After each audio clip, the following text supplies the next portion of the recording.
Imagine for a moment that every object around you carries a unique energy, a vibration that can influence your mood and even your destiny.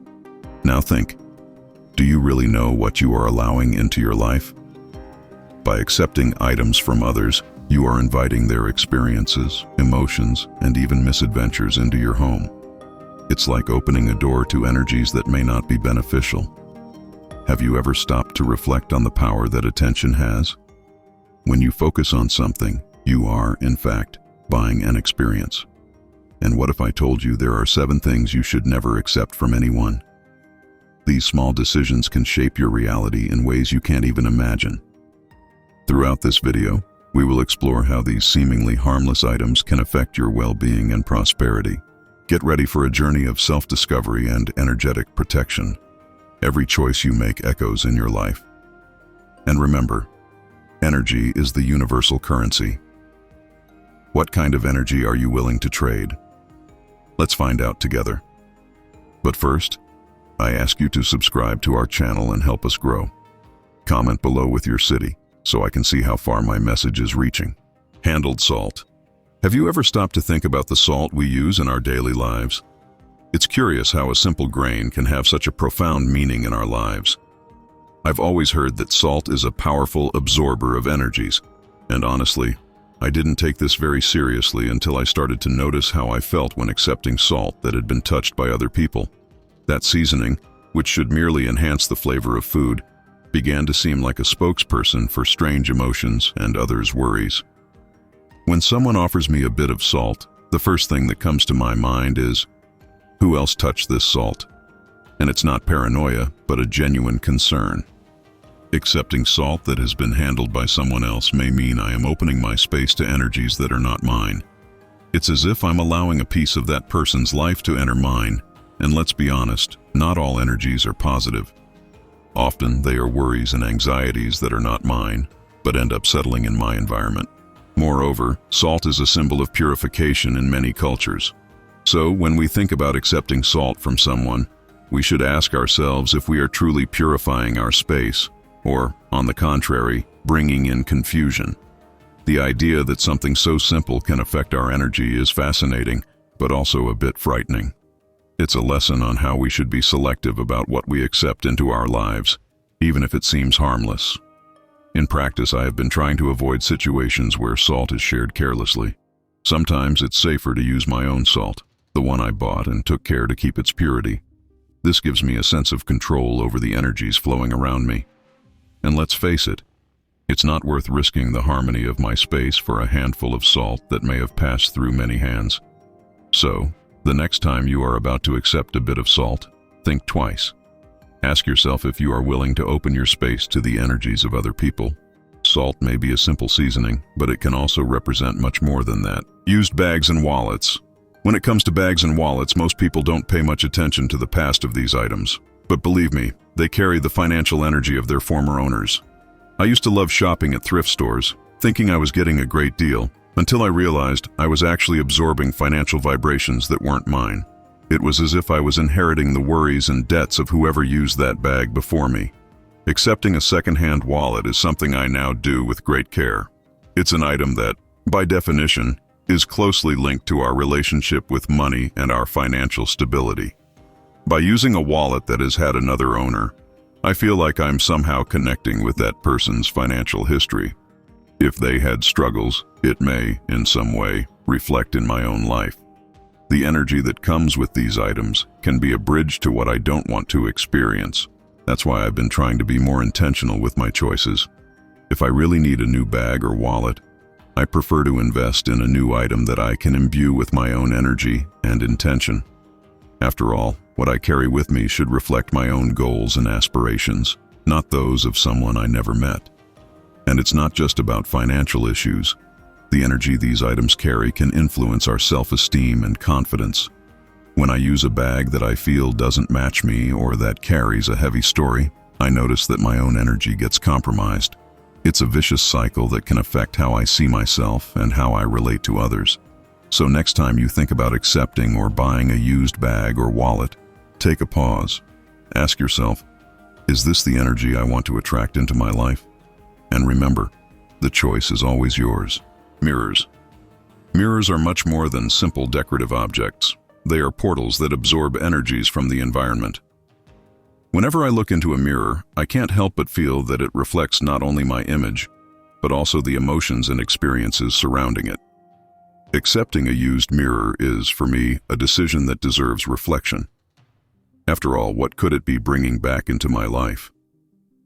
When I accepted an antique mirror from a friend, I soon realized that something was different in my home. Not only did the reflection of my image change, but the energy of the environment felt strange. It was as if echoes of the emotional experiences of the previous owner lingered, and I didn't want that extra burden in my life. The energy that a mirror absorbs can be both positive and negative, and the last thing I wanted was to connect to a story that wasn't mine. Mirrors have the power to amplify what is around us. If I am surrounded by positive energy, they reflect that. But if there is any kind of negative emotional charge, that too becomes visible. I have learned to pay attention to the mirrors I choose to have in my home. Now I seek out those that have a clean history, that do not carry the experiences of others. I believe a mirror should be a reflection of my most authentic self, not a bearer of someone else's memories. I have been investing in mirrors that resonate with the energy I want in my life, that reflect my true essence. This choice has become a way to protect my space and my energy. So the next time you consider accepting or buying a used mirror, remember, it can bring more than just your reflected image. Ask yourself what kind of energy you are willing to accept into your life. What do you see when you look into the mirror? Is that image truly what you want to reflect? Locks. Locks, who would have thought?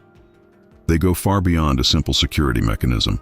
For me, they have always been a symbol of protection, of course, but also of control and restriction. When you accept a used lock, you don't always think about the deeper implications it may bring. It's as if you are unknowingly opening a door to external influences that can affect your destiny. And let's face it, that's not easy to deal with. I always wonder, who used that lock before me? What kind of secrets and stories does it hold? Sometimes we cling to things like this without reflecting on the energies that may be attached to them. A lock can symbolize fears, anxieties, and even traumas of those who used it. By accepting it, you may end up binding those same emotions to your life without even realizing it. It's as if we are giving permission for those energies to influence our intentions. When I think of locks, I remember a story about a friend who bought a used one at an antique fair. He thought it was just an interesting object, but soon began to feel an inexplicable pressure in his professional life. Things weren't flowing as they used to, and he started wondering if that lock had something to do with it. What seemed like a simple detail turned into an emotional burden. The connection we make with objects can be much deeper than we imagine. Moreover, the idea of control is fundamental here. Often, we accept used locks thinking we are merely adding an item to our daily lives, but in reality, we might be allowing those emotional ties to interfere with our decisions. It's as if we are carrying the weight of other people's insecurities and limitations. This can be extremely draining and ultimately harmful. That's why I always recommend caution. If you're thinking about accepting or buying a used lock, take a moment to pause and reflect. Ask yourself if you really need it. Wouldn't it be better to invest in something new and free from past energies? Sometimes freedom can be found in choosing what is ours, without invisible ties. Used mattresses. Mattresses, the mattresses. One of the most important items in our home, and often the most neglected in terms of energy. Sleeping is such an intimate act, and what you may not realize is that when you lie down on a used mattress, you are actually absorbing the energies of those who used it before. And let's be honest, the quality of sleep is fundamental to our mental and emotional health. When I bought my first mattress, I was attracted by the price. It seemed like an unmissable opportunity. But after a few nights, I started having nightmares and an unsettling feeling that I couldn't explain. Over time, I realized that the mattress had belonged to someone who was going through a tough time. Their emotions were imbued in it, and I unknowingly brought that into my life. The connection between sleep and the energies of a mattress is something few discuss, but it can be extremely impactful. Have you ever stopped to think that while we sleep, we are more vulnerable? It's the moment when our defenses are down, and any negative energy can affect our rest, and consequently, our daily lives. What should be a moment of renewal can literally turn into a nightmare. I always say that the act of sleeping should be sacred. Therefore, if you're considering using a second-hand mattress, take a careful assessment. Ask yourself about its history, what emotions it may be carrying, and whether you are really prepared to deal with that. Sometimes investing in a new mattress can be the healthiest solution for your quality of life. Remember, sleep is our way of recharging our energies. So, make sure you are doing this in an environment that promotes your well-being. Don't underestimate the impact that a mattress can have on your mental and emotional health. After all, our rest should be a moment of peace, and not a battlefield of past energies. Objects of deceased people. You know, there is something profound and, at the same time, disturbing about dealing with objects that belong to people who are no longer with us. Often we inherit things that connect us to memories and stories, but we don't stop to think about the emotional weight that these items can carry. It's as if each object is a time capsule, storing not only the physical presence of the person, but also their energies, emotions, and experiences. When we handle something that belonged to a deceased person, we need to be aware that these energies may not necessarily be positive. Sometimes, you might find a piece of clothing, a book, or a piece of jewelry that makes you feel nostalgic.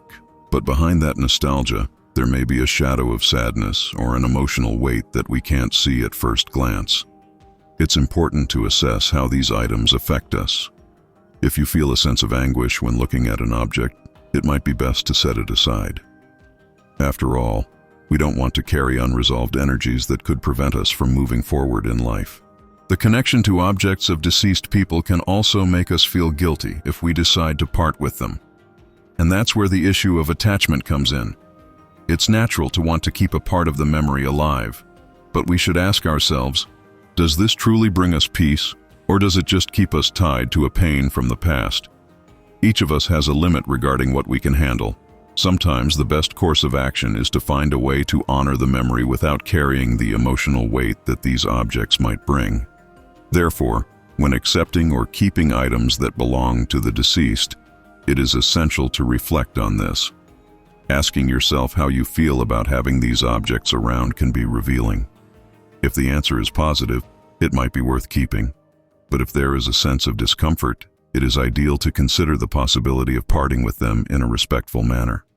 This could mean donating them or even holding a symbolic farewell ceremony. Remember that what truly matters is what these things represent to you. After all, the memory of those who have passed can be kept alive in many ways, without necessarily needing a physical object. Choosing what to keep should be a conscious act that takes into account not only the memory, but also your own emotional well-being. Items found. Now let's talk about those items we find out there, often without meaning to. You know when you stumble upon something on the ground or find an unusual object at a thrift store? Sometimes it feels like luck, but in reality, you need to be careful. These objects can carry the energy of their former owners, and that energy isn't always positive. Each found item may have a story behind it, and often those stories aren't happy. When I pick up something I've found, I can't help but think about the vibrations it might carry. A simple watch, for instance, might have belonged to someone who faced hardships, or even to someone who experienced moments of loneliness. It's curious how the energy an object absorbs can influence our lives without us realizing it.